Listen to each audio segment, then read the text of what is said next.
Hello all you submarine-loving cosmonauts, as always I am Cosmic, and today we're going to be taking a preview look at Subsiege, which is a new RTS MOBA in development currently by Iceberg Studios, Acer Interactive, and being published by Head Up Games.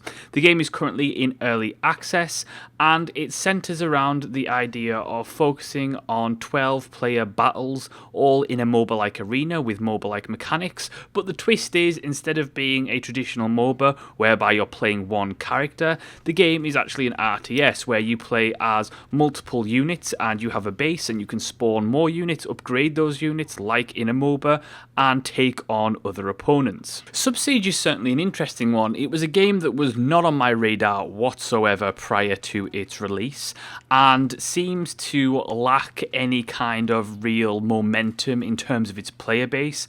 As I've played the game over the past few days, I've struggled to find matches. There's only been maybe a couple of people on at any given time, and then on top of that, the leaderboards as they currently stand only kind of range up to just over 100 people as it currently stands, which is a little bit disappointing when it comes to a game that is strictly multiplayer focused. But let's get down to its core mechanics.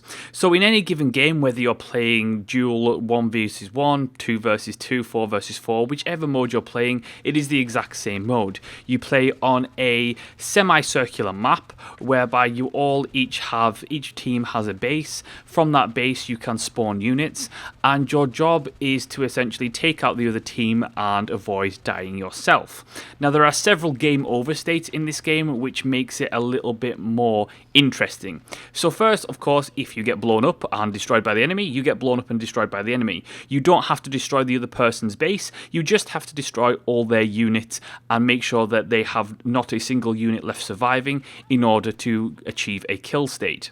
On top of that, there are also resource mechanics, including oxygen, because the game is set underwater. Now the only way to gain oxygen in the game is to either destroy enemy players, which they will then drop oxygen canisters, or kill monsters at the bottom of the sea and they will also give you oxygen.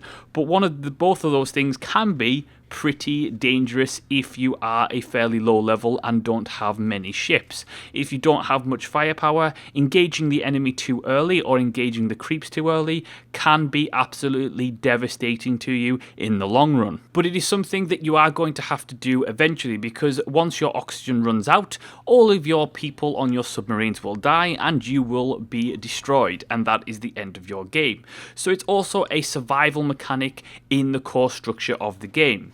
Now on top of oxygen resources, you have crystals and you have gas. Now gas is collected by setting up a pylon outside of a gas resource, and you're able to siphon the gas over time, and that siphon can basically be captured by the enemy and they can take it over, so you have to keep it protected.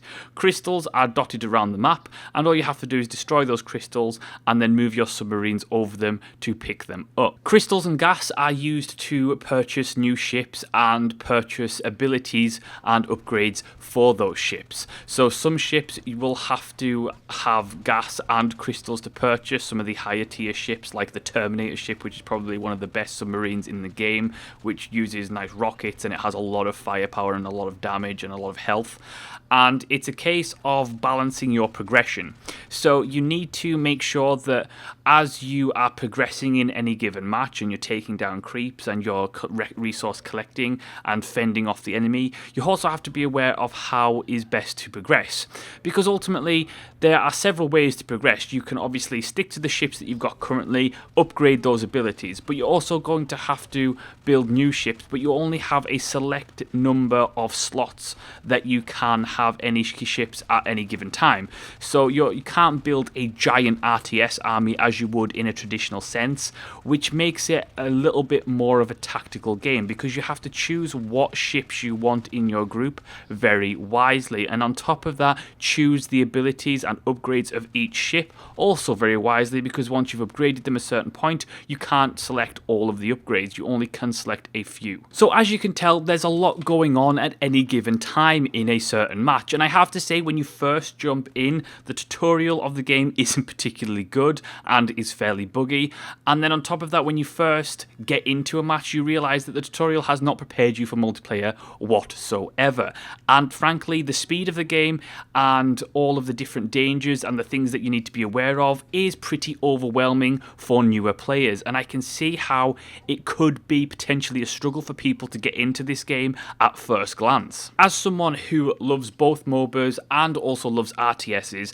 I have to say that this game, playing Subsiege, was very strange, because you can't quite play it as you would a traditional RTS, and you can't quite play it as you would a traditional MOBA, and it blends the two in a really strange way, but in a strange way that seems to pretty much work. Now, that's not to say that the game is perfect at its current state. It is an early access game, it isn't complete, it does have its issues as well as serious balance issues that are an issue currently. I also think that the oxygen mechanic, while it does add a certain depth to the strategy, it adds a certain survivability mechanic to the overall game, and it can lead to very tense moments. It is a little bit unbalanced, it is too short to run out, it runs out very, very quickly, it's difficult to get it back up. You know, one oxygen tank is basically nothing, and it can kind of ruin certain matches, and there are certain engagements and certain situations where having a lack of oxygen just really takes away from the core experience of the game, and it's something that if they want to keep that system in there, they are going to have to be a little more generous with it. However, I do like the fact that there are multiple ships, multiple classes, each ship does something different, has a different playstyle, has different mechanics, has different weaponry, has different abilities and upgrades, and so really learning all of those ships is going to take you a little bit of time, but once you've learned what each one is good at, building up a team every single time is going to be beneficial to you in the long run. It means that you know what's going to really complement and gel with each other. It means that, you know, for early game, you want to have different ships early game than you do in the later game when you have more resources available to you. And it's very much a case of each ship has a counter. So if your enemy is building a certain type of ship and is focusing heavily on, say, damage dealers, then you want to try and counter that with something that's going to be able to absorb all that damage but also give back what it takes. Subsiege certainly has potential right off the bat. It is a little strange game that has a very nice visual aesthetic. It's very vibrant. I love the fact that it's submarines, it's underwater.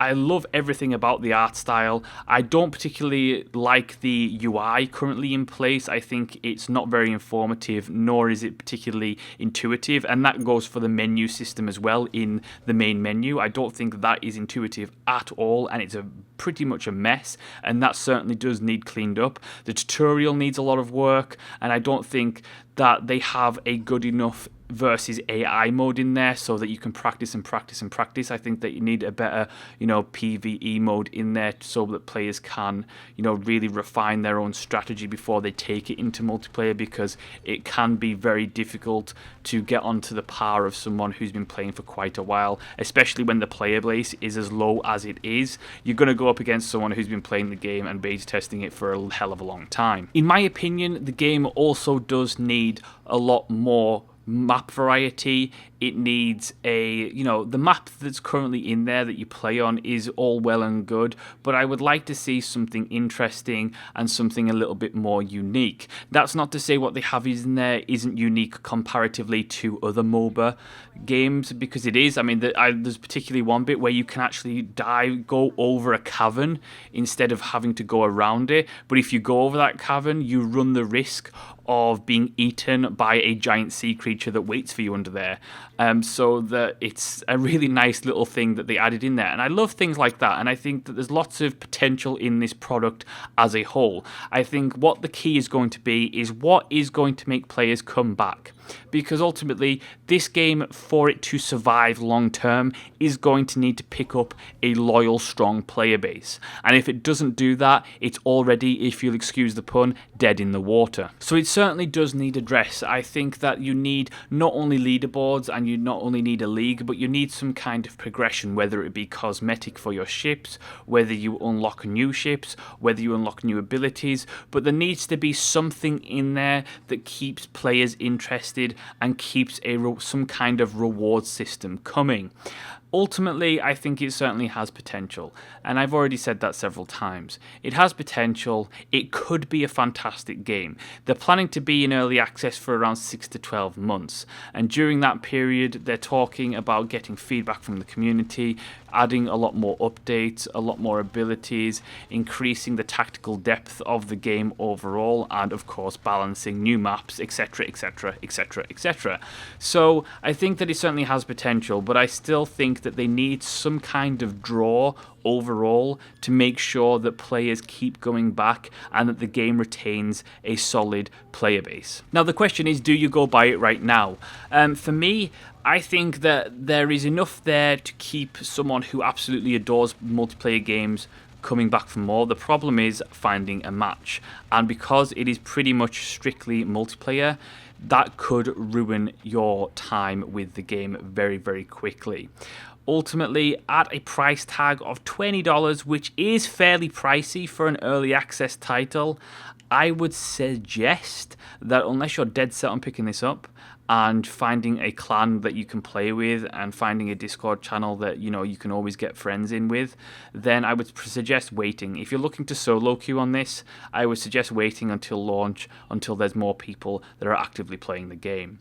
And that is my preview of Subsiege. Thank you so much for watching and listening. As always, let me know what your thoughts are on the comment section below. If you enjoyed the video, please hit the like button, make sure to subscribe and share on social media, and I will see you next time.